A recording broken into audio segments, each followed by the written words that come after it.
Hello and welcome. Tonight, the fifth meeting of the Lake Chad Basin Governors Forum ends in Maiduguri, the Borno State capital. Governor Babagana Zulum calls for the establishment of large-scale farms to tackle the escalating food insecurity in the Lake Chad Basin area. Coordinating Minister of Health and Social Welfare, Professor Ali Pate, demands greater accountability by political leaders in addressing gaps in polio eradication. The Nigerian Association of Resident Doctors wants the federal government to address all lingering welfare issues affecting its members within 6 weeks or face industrial action. And a medical jet with 6 persons on board crashes in Philadelphia. And on business news tonight, Nigeria's stock market's all-share index ends January at a 1.6% gain as corporate earnings spur investor sentiment.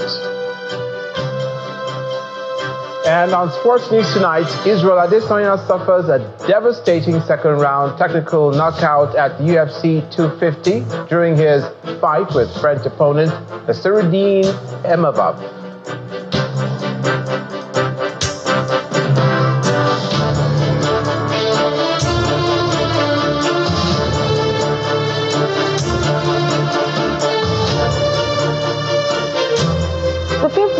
Of the Lake Chad Basin Governors Forum for Regional Cooperation on Stabilization, Peace Building and Sustainable Development has ended in Maiduguri, the Borno State capital, with a commitment to strengthen the MNJTF in order to completely eradicate the threat posed by Boko Haram, ISWAP and other terrorist groups in the region. The meeting themed Rebuilding the Lake Chad Basin, Consolidating Gains, Commitment to Peace, Cross-Border Cooperation, Security and Sustainable Development for a Resilient Community, had in attendance Lake Chad Basin governors from Cameroon, Chad, Niger Republic, as well as the governors of Borno, Adamawa and Yobe State in northeast Nigeria.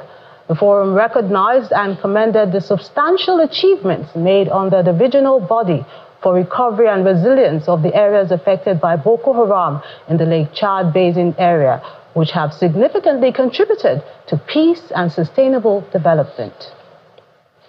To address the escalating food insecurity in the Lake Chad Basin region, the governor of Borno State, Professor Babagana Zulum, has called for the establishment of large-scale irrigation farms.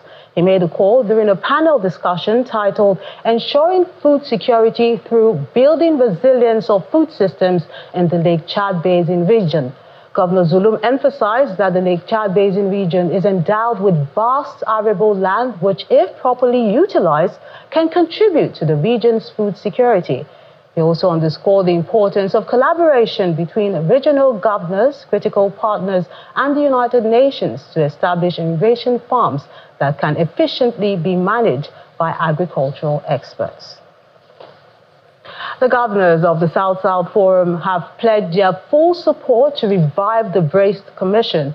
The Cross River State Governor, Mr. Basiotu, who doubles as the Vice Chairman of the South-South Governors Forum, gave this assurance and emphasized that the collaboration will foster regional development.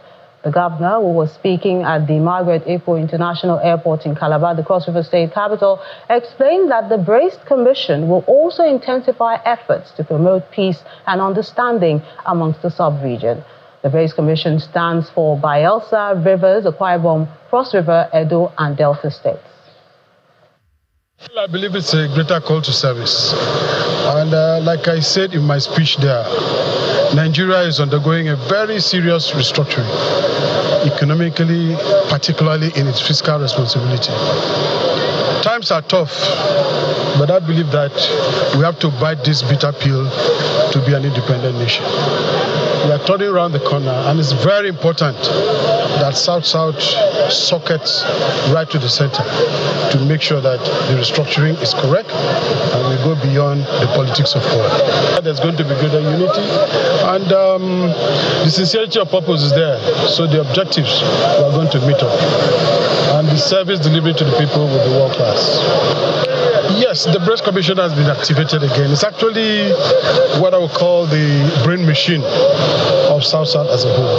They do have a lot of master plans, and Ambassador Keshi is already working, and the next meeting is going to be here in Calabar. So I believe at that particular point we'll be able to tell you the direction and the focus. To other matters now, the Lagos State government has reiterated plans to deliver effective and efficient public services in line with its Themes Plus agenda of transforming Lagos into a 21st century economy. Speaking at the opening ceremony of a 3-day retreat at the Jubilee Chalet, Ekpe, the head of service, Mr. Olabode Aguru, highlighted the initiative's goal to enhance collective leadership and governance capacity in Lagos. It's a 3-day retreat for Lagos State Chief Executive Officers, heads of parastatals, agencies, and government-owned companies. All converge on Jubilee Chalets, Ekpe, in the maiden edition of the exercise organized by the State Parastatals Monitoring Office to enhance collective capacity to lead and govern effectively. The state head of service, who is leading the conversation, says the retreat offers an opportunity to review government agencies' strategies and ensure they align with the current administration's Themes Plus agenda. I strongly believe that this landmark initiative is designed to enhance our collective capacity to lead and govern effectively. The theme, leadership and good governance, strategies for enhancing performance, service delivery, and revenue generation. This underscores the commitment of Lagos State government to fostering excellence and innovation in effective and efficient public service delivery. Let me emphasize that our gathering today reflects the strategic importance of your roles as chief executive and leaders of critical institutions that drive the engine of governance. The role of heads of parastatals and agencies is pivotal to the growth of the state. The Special Advisor on Parastatals Monitoring Office urges government officials to strengthen their delivery chain in areas of education, traffic management, health, and environment for the benefit of the people. As Chief Executive Officers and heads of parastatals, agencies, and government-owned companies, your roles are pivotal. You are the drivers of innovation, custodians of public trust, and stewards of institutional excellence. The success of Lagos State's development agenda depends largely on the strength of your leadership and the effectiveness of your strategies. The former Vice Chancellor of Lagos State University, Professor Lariwaju Fagbon, engages state CEOs on operational targets and goals. Your operational target, it can be any of these. Enhance user satisfaction, quality of service, improve used feedback. How does your agency, anybody out of that this is how my agency, this is how we identify performing members of staff, and this is how we reward them. Those that are not performing, we move to other departments. Okay. To see if maybe their strengths can be leveraged on in another department. We nominate the best staff. Wow. And we present to the PSO. The message for the chief executive officers and heads of parastatals is to constantly share ideas with their teams, invest in staff training, and ensure delivery of good governance to the people of Lagos. To health matters now, the Nigerian Association of Resident Doctors, NARD, have appealed to the federal government to address all welfare issues affecting its members within the next 6 weeks or face industrial action.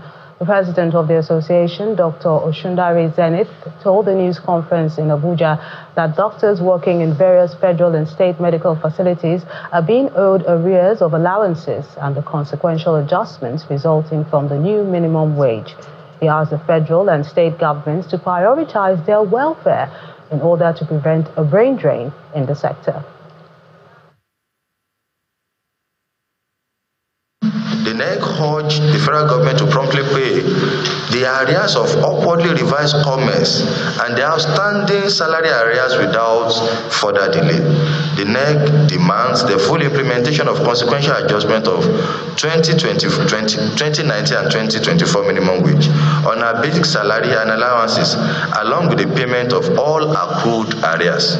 The NEC mandates the National Officers Committee to continue engagement with federal government if there is no significant response after 6 weeks.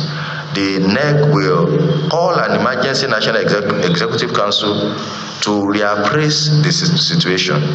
We have 7-month arrears from the 25-35% of upward review of our basic salary. This has not been done. So we call on the federal government to expedite action, just as we've enumerated in our communique, to expedite action on this payment of upward review of our commerce arrears. The NEC calls on all state governors to prioritize the welfare of doctors working in state-owned hospitals and training institutions to mitigate against brain drain and promote industrial harmony. The federal government is trying to curb the spread of polio across the country, but the country is also home to the highest number and diversity of neglected tropical diseases throughout sub-Saharan Africa. The World Health Organization estimates that 100 million people are at risk of contracting these neglected tropical diseases. Despite some of the success stories recorded in eliminating the further spread of such diseases, health experts are calling for the compulsory inclusion of tropical diseases into the budgetary curriculum of health institutions and better allocations, as well as the encouragement of local manufacturing of drugs.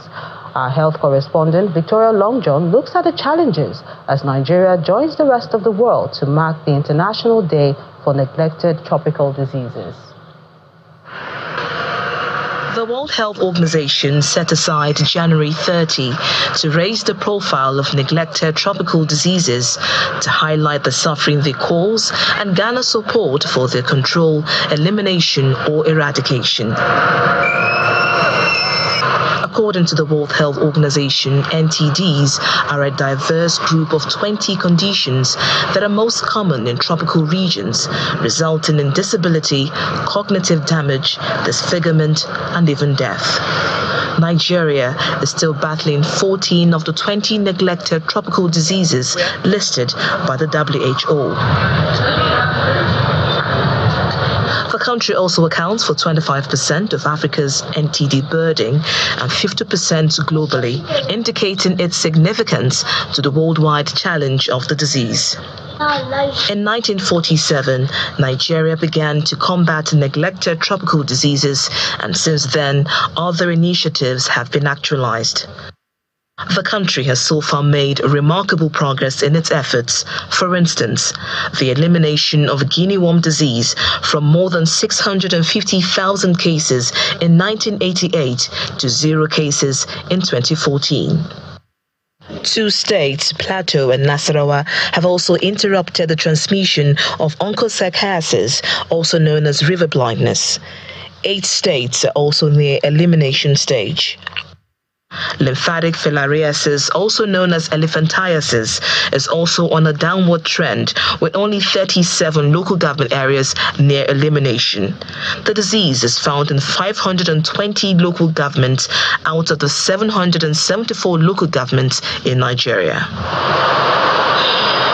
Besides these achievements, for persons living with NTDs, issues like lack of access to proper medication, discrimination, and a good source of livelihood remains a challenge.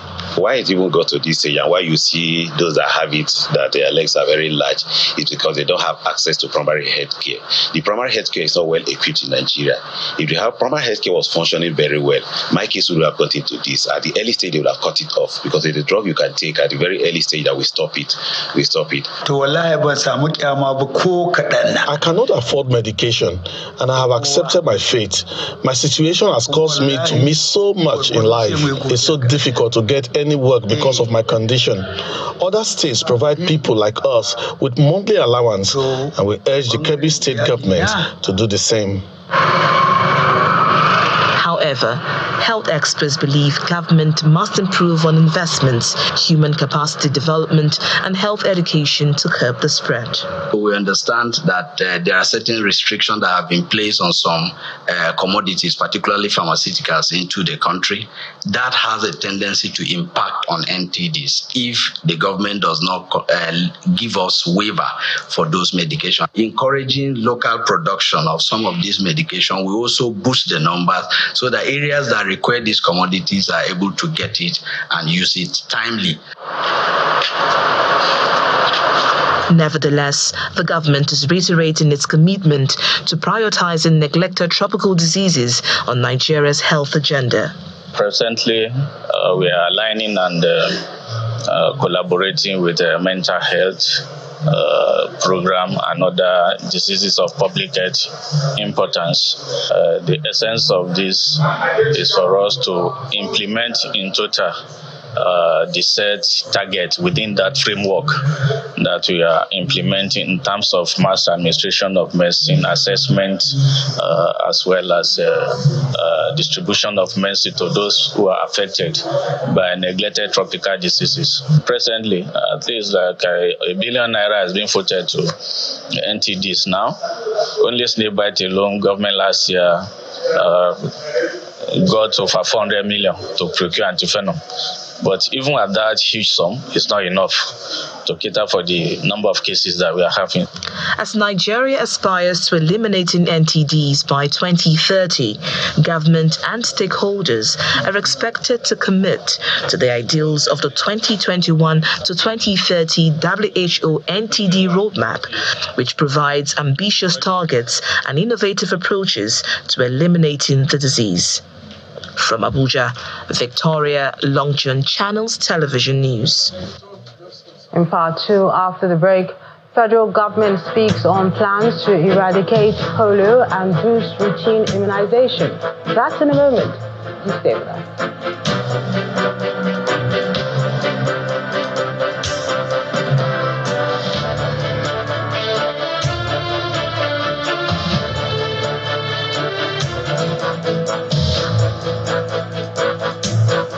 Welcome back. If you just joined us, you're watching the news at 10 live on Channels Television. A reminder of our top stories.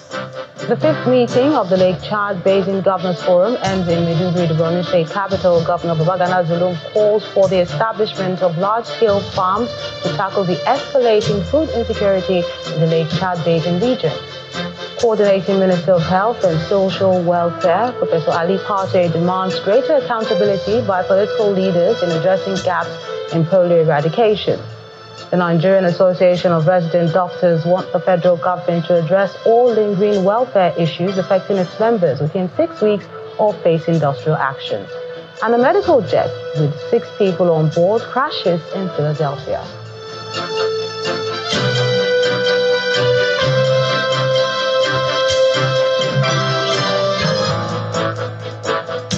To sustain the eradication of polio and strengthen routine immunization across the country, leaders must take responsibility to address the loopholes. The coordinating Minister of Health and Social Welfare, Professor Ali Pate, has emphasized this at the 42nd Expert Review Committee on Polio briefing in the nation's capital, Abuja. He highlighted some ongoing challenges such as vaccine procurement delays, community hesitancy, and cross-border virus transmission. While commending efforts made by the federal government so far, the WHO Director for Polio Eradication Program, Dr. Asad Kudos, says there's room for improvement. So, and to hold people accountable, there has to be answerability and there has to be consequence.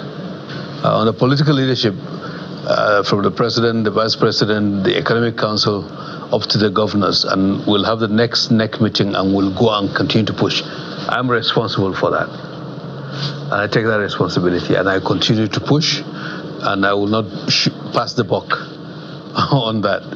We've been giving a mandate. I will push for it. I know that the President and the Vice President all back us up, and the Economic Council endorsed it. The team under the leadership of Director NPHCD is doing a great job in terms of,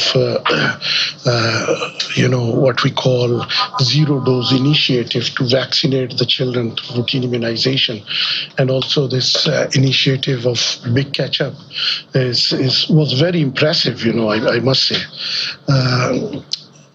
But we also saw the results of the coverage of the routine immunization in some of the states, particularly Northwest, which is around, according to the coverage surveys, around 10 to 15% or maybe 20%. So I think maybe at the state level, some sort of a immunization coverage improvement planning kind of thing would really helpful in addition to what is being done to strengthen the system as a whole, which is equally important. Besides polio, one of the diseases common in West Africa is Lassa fever. It's a viral ailment spread to humans having contact with infected rats through their saliva, urine, or droppings. Recent data from the Nigeria Center for Disease Control, NCDC, show that 214 cases have been confirmed this year with 39 fatalities. In this special report, we look at the situation in Ondo State, as data reveals that 77% of the cases were confirmed in Ondo, Edo, and Bauchi states. Ondo State is one of the states in Nigeria with prevalence of Lassa fever. A resurgence of the disease started in November 2024, a dire situation that has drawn a team of experts from the NCDC working tirelessly with medical professionals to combat any spread. This includes creating awareness for members of the public, some of whom share what they know or don't know about the latest development. Yeah, I'm actually aware of it, and I have actually read about it, and the government has actually created an awareness campaign concerning it, so I have a basic knowledge of it. That when it pushes on food, or whether passes excreta on the meal, or urinates on particular meal, on people's food or anything. So when people consume such meal, they can get infected with Lassa fever. So that's the majority, most of transmission that I'm very aware of. Health authorities in the state are appealing to the public to come forward for tests and treatment carried out free of charge at the Federal Medical Center, Owo. We are not collecting money for the treatment as well as for the tests. When you look at the cost of doing the test alone is so much, but thanks to Nigeria Center for Disease Control, they've been providing reagents for us to to investigate them free of charge. He confirms that over 100 cases have been recorded in the state, as he recounts how the first few cases were discovered. The season started in November. When you look at the figure that we confirmed here in November 25, by December it has risen to 79. As we speak today, the number of confirmed cases is 111. An Akure-based private medical practitioner gives more information on the nature of the disease. Lassa fever is predominantly a West African thing. We don't find it in Europe, we don't find it in the Western world generally. So, and what we have come to see that is basically spread by a particular species of rat called the mastomys rat, which of course we find also in this environment. So what our people will need to do is to see that they prevent this outbreak. He equally gives guidelines on prevention and treatment options. You make sure that you do not have contact with the excreta or the urine of the mastomys rat. Okay, so that means you have to keep your environment neat. It means you have to be deliberate about how you dispense of your waste. It means for those who are in the habit of making cassava chips that we use to make gari and the rest of them, this is not a time you can afford to just put it on the road, on the street like you normally see those days, because those rats can have contact with it and it can have a negative impact on the people. Once we see anyone around us who presents with what looks like our normal fever, headache, fever, fatigue, let's take that person to the hospital immediately. Lassa fever virus was first detected in 1969 from a case in the town of Lassa in Borno State, northeast Nigeria. It is common to Nigeria and some other West African countries, including Liberia, Sierra Leone, and Guinea. Still on health issues, the Northeast Development Commission says it will try to address the health challenges of the people in the region. Its focus is now on optical care and is working with professionals to offer free services to over 4,000 residents with various degrees of defects to improve their sights and give them a sense of belonging despite the insecurity in the region. These residents of Taraba State who have one challenge or the other with their eyesight are here for free consultation and treatment offered by the Northeast Development Commission in conjunction with eye care professionals. The intervention, which is taking place in southern Taraba, targets 4,800 residents who are scheduled for 40 minor surgeries, 100 cataract surgeries in Wukari and Ibi local government areas.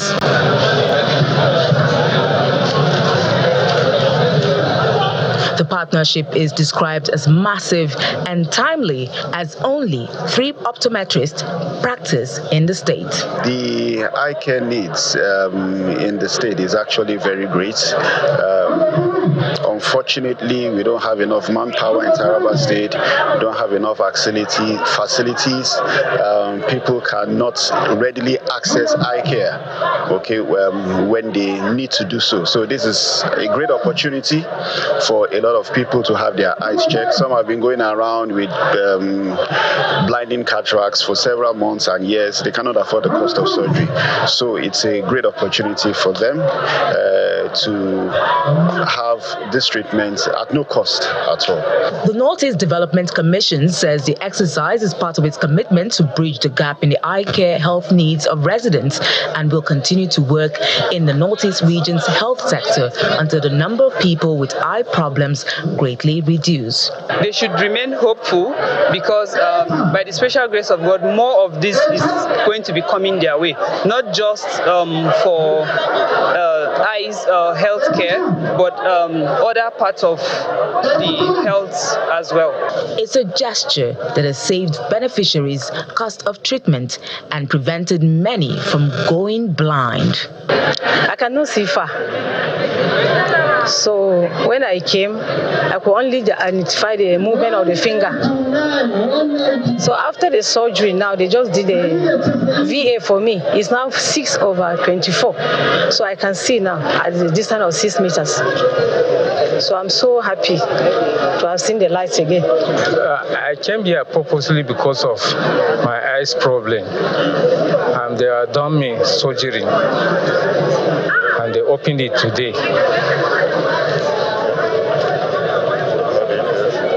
I'm feeling the eyes was not seeing, but now I'm seeing okay. It's not as before. It's clear. Before, I don't used to see clear.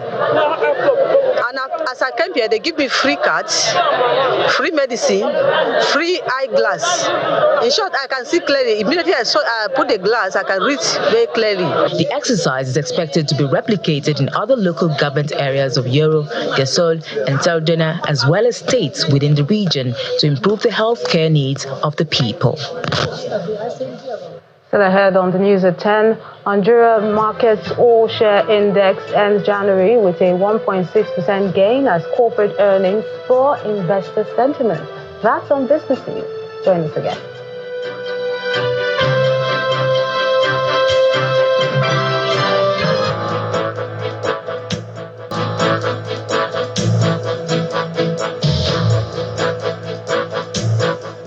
Welcome back. Governor of Kaduna State, Sani, has approved the release of 548 million naira to the Nigerian Union of Teachers Ends Well scheme, which was withheld by the previous administration. The release of the fund has resolved the long-standing dispute between the NUT and state government. The acting executive secretary of the Kaduna State Universal Basic Education Board, Mr. Mubarak Mohammed, who announced the development at the news conference, explained that the dispute was resolved following a series of negotiations between the union and government, adding that the NUT End Well scheme will undergo a structural reform to ensure efficiency and accountability.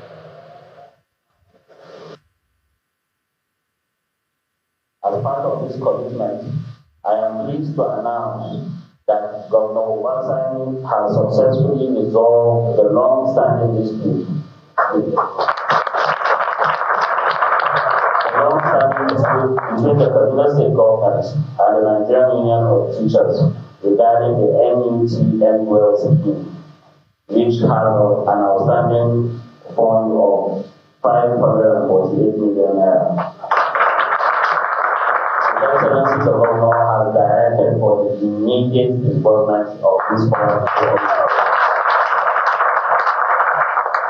The Kaduna State Universal Basic Education Board and the NUT have signed a landmark agreement signifying a new era of cooperation and trust. Under this agreement, we have agreed that all litigation related to NUT and Well Fund will be discontinued.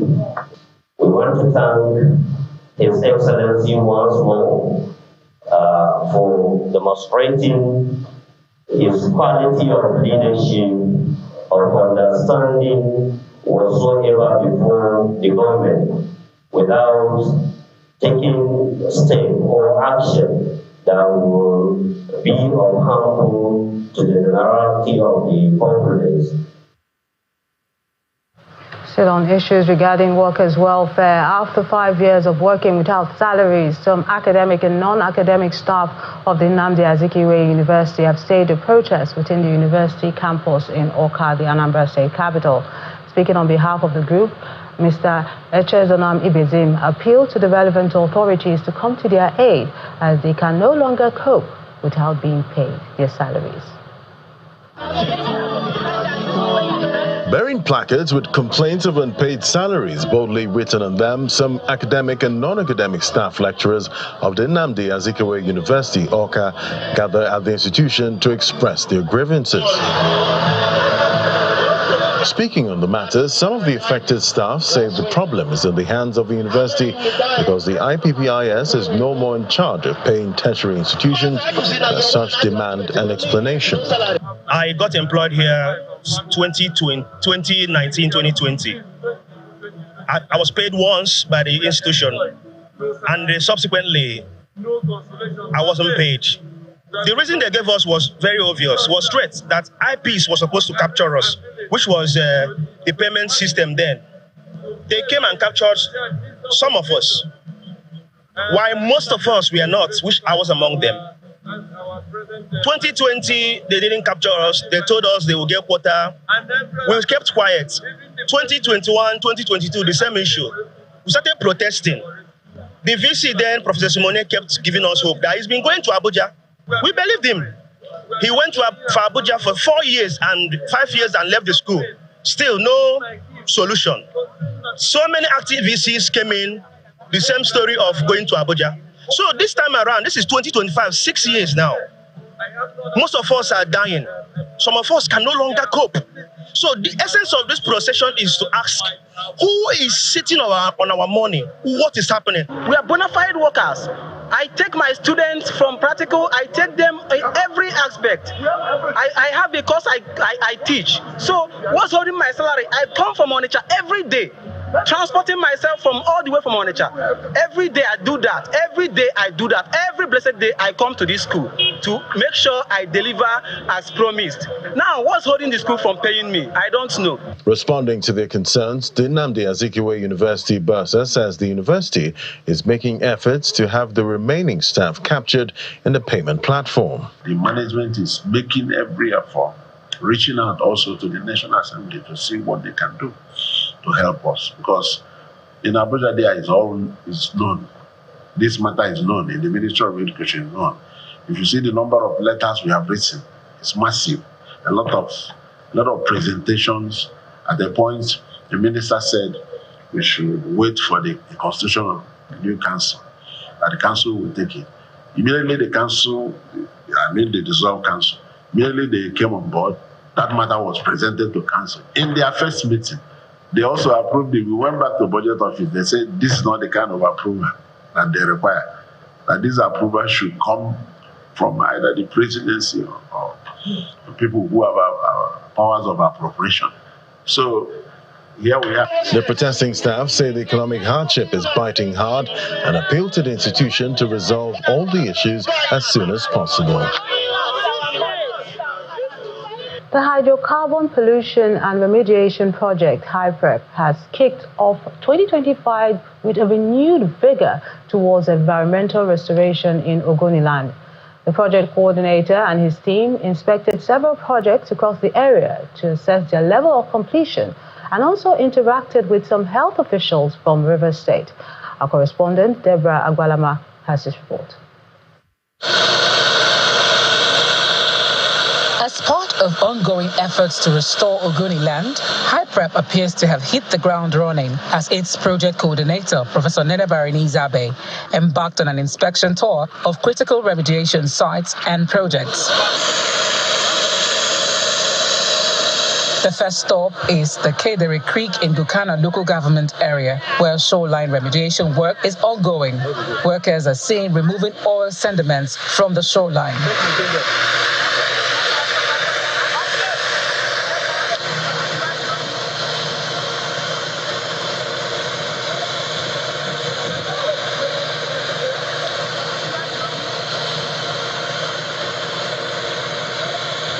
Professor Zabe then proceeds to Biere, Ghana LGA, and Bonu in Thai LGA. The water scheme project, which is almost completed, is expected to provide potable water to several Ogoni communities, with plans to introduce non-destructive aquaculture into HyPrep's training programs this year.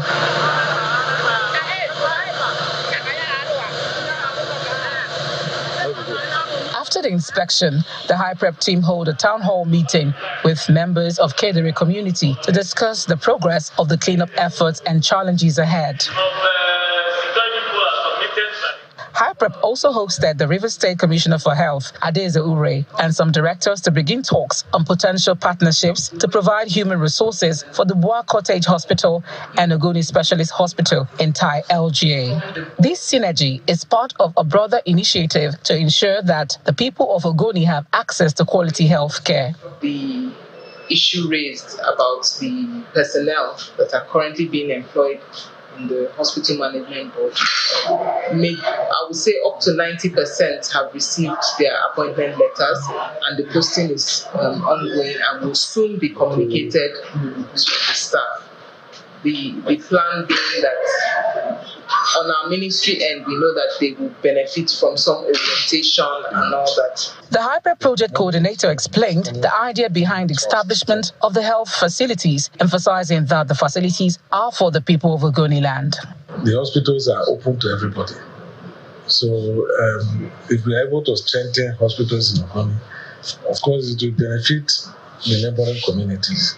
They are from Makwaibo, from Igbo, so it makes it very interesting, because we are not just providing the services for an homogeneous Ogoni population, but heterogeneous population.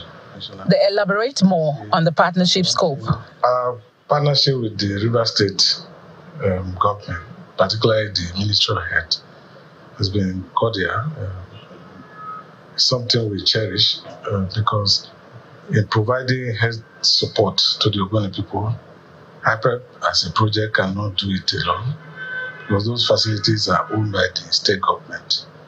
One of our key pillars is strengthening the accessibility of our people to quality health care. From this meeting, so many other things have come forth, a lot more that we didn't even know about, of the efforts that HyPrep has been making, and of course broader discussions on what we knew about the Cottage Hospital and the Specialist Hospital.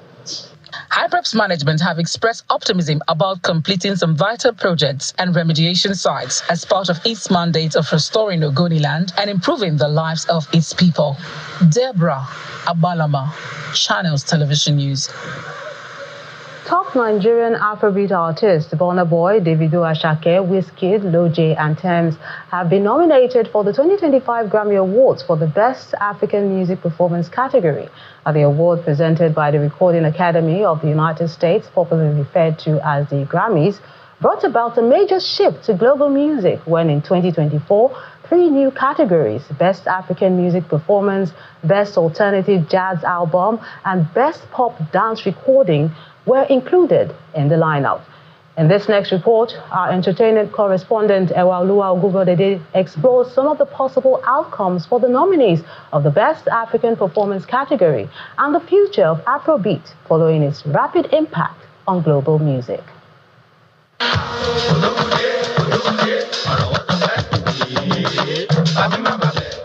The Afrobeat genre of music, widely celebrated as having originated from Nigeria, has taken the world of entertainment by storm.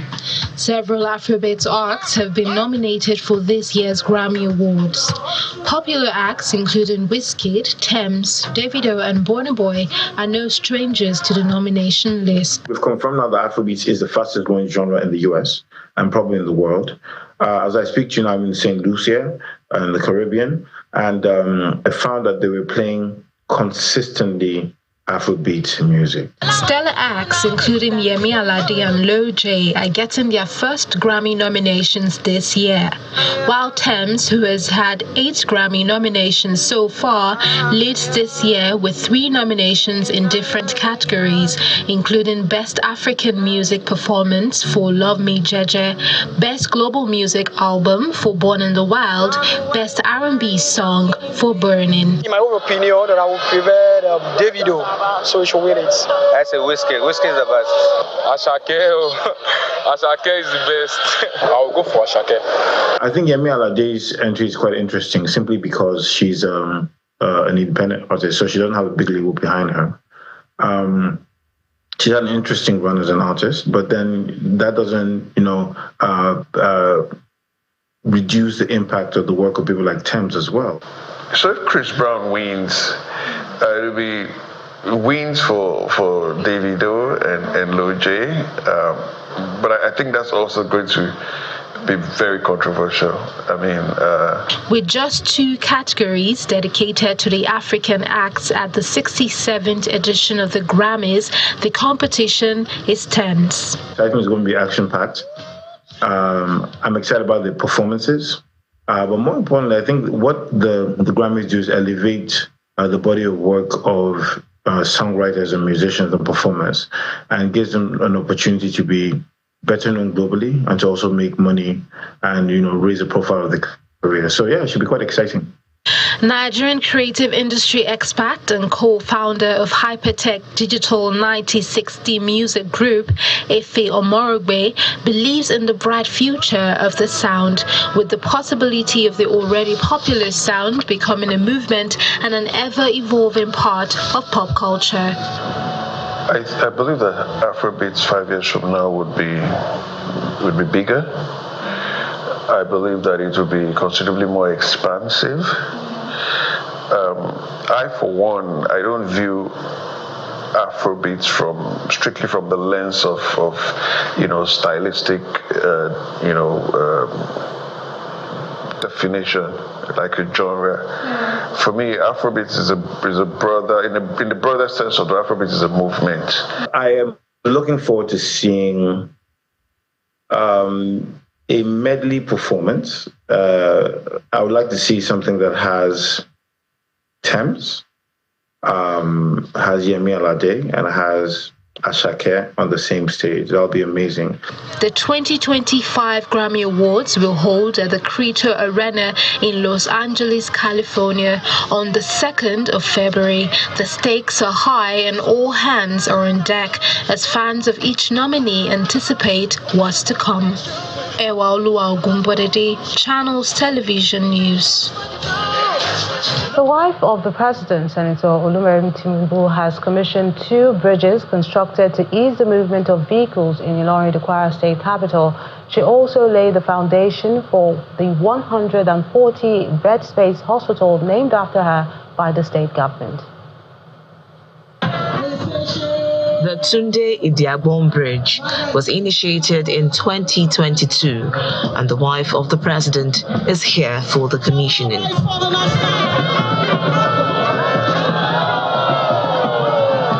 The First Lady is also at the Ibrahim Gambari Bridge on Unity Road in Ilorin to commission the project in the company of some wives of state governors.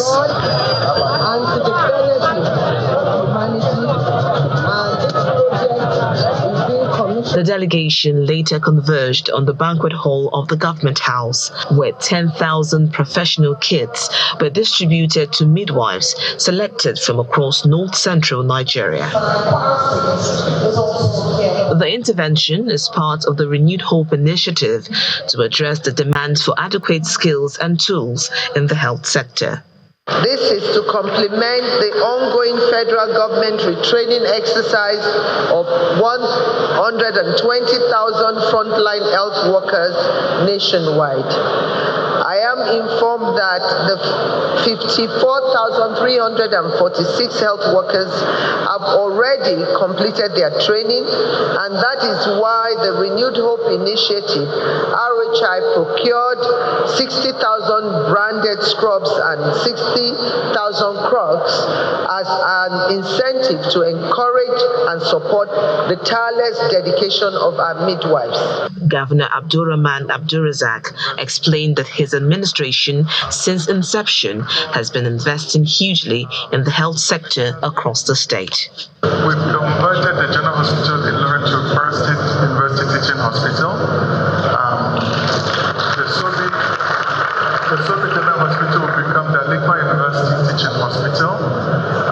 The Omaran Hospital becomes the Thomas Adeobi University Teaching Hospital. And we're looking forward to the medical school of taking over of our General Hospital to become so that gap will be filled. The wife of the state governor said the initiative, championed by the First Lady, will encourage the midwives to perform excellently and add value to the health sector in Kwara State. This generous support of providing 10,000 professional kits will undoubtedly empower midwives in the North Central Zone with the motivation to deliver quality and compassionate care to mothers and newborns. The 10,000 professional kits provided will empower midwives in the North Central Zone, motivating them to provide high-quality care to mothers and newborns.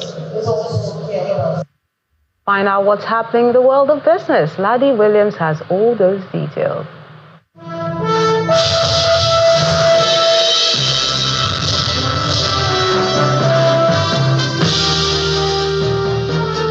Well, thanks, Melinda. In a significant move, the Dangote Petroleum Refinery has announced a reduction in the ex-depot price of premium motor spirit, popularly known as petrol, from 950 naira to 890 naira per litre, effective Saturday, 1st February 2025.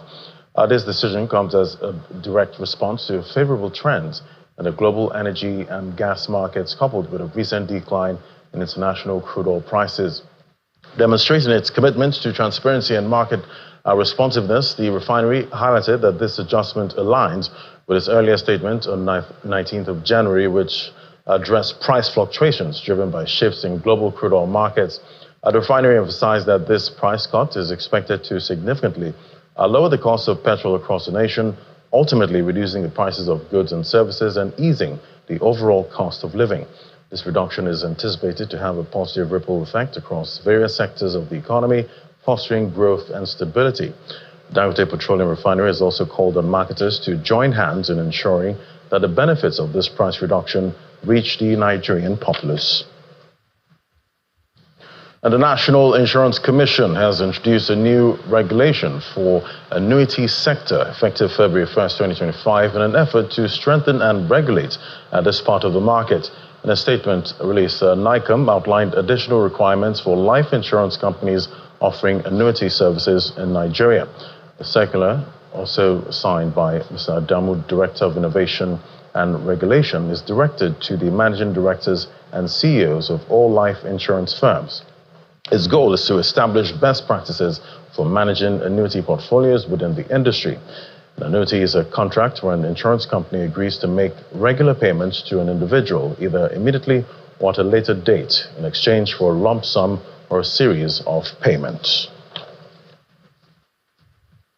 And it's still earnings season. Owando PLC, the energy company, reported a 45% growth in its revenue, reaching 4.1 trillion naira at the close of 2024, compared to 2.9 trillion in the prior year. The company disclosed this information in its unaudited interim consolidated and separate interim financial statements. According to its latest financial report, Owando PLC posted a pre-tax profit of 47.7 billion naira, a decline from 102.9 billion in 2023. Despite the overall drop in pre-tax profits, Owando PLC saw a strong rebound in the fourth quarter of 2024, reporting a pre-tax profit of 16.6 billion. the turnaround from the 29.5 billion loss in the same quarter of the previous year.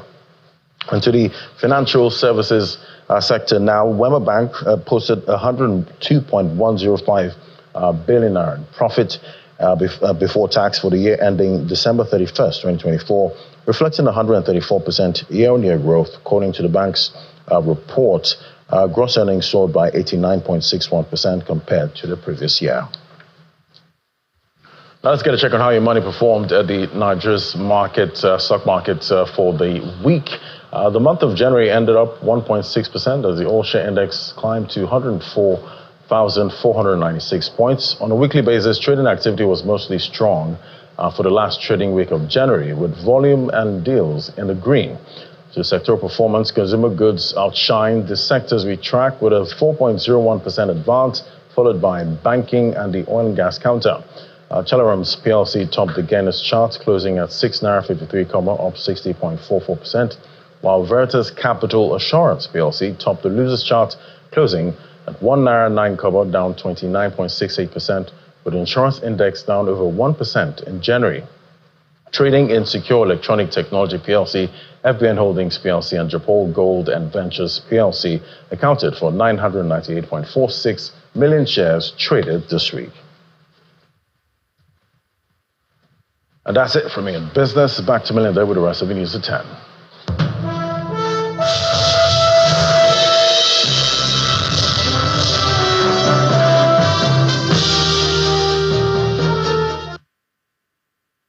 Also exciting times in the world of sports. Olumide Macaulay has details.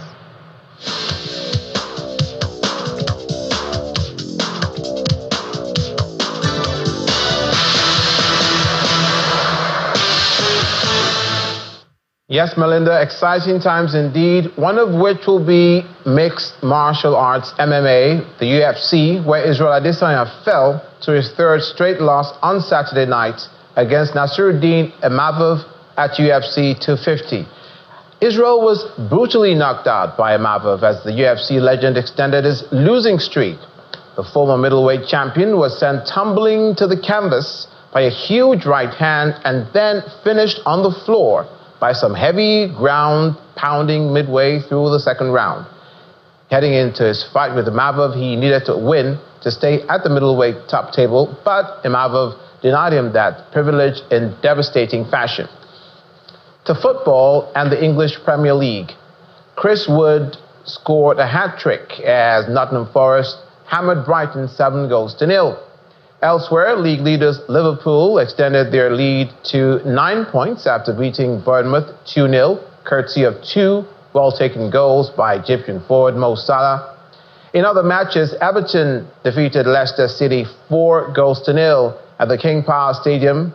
Super Eagles duo Joe Aribo and Paul Nuachu were on target as relegation threatened. Southampton defeated Ipswich Town 2-1 at Portman Road. Newcastle tasted defeat at St James Park with a 2-1 loss to Alex Iwobi's Fulham. And in the last game of the day, Wolves defeated Aston Villa 2-0 at the Molina Stadium. Now, Manchester United forward Marcus Rashford is close to joining Aston Villa on loan. Villa have moved for Rashford after selling Colombia striker John Duran to Saudi Pro League club Al Nassr on Friday. The 27-year-old had been linked with AC Milan and Barcelona, while his representatives are also believed to have held talks with Tottenham and West Ham during the January transfer window. A temporary switch to Villa would have allowed Rashford to rehabilitate his tarnished reputation after his astonishing fall from grace in the last 2 years. And that's where we leave it on Sports News. Melinda, back to you.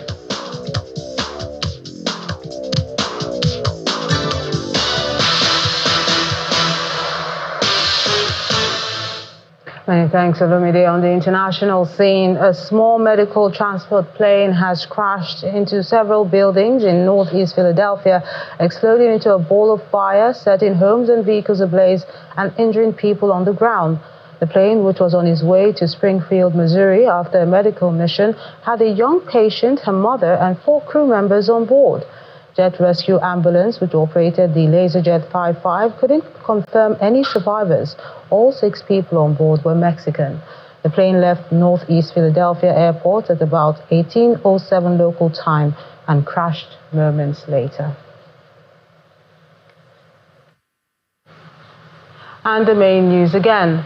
The Borno State Governor, Babagana Zulum, today called for the establishment of large-scale irrigation farms to tackle the escalating food insecurity in the Lake Chad Basin region. He made the call at the closing of the 5th meeting of the Lake Chad Basin Governors Forum in Maiduguri, the Borno State capital.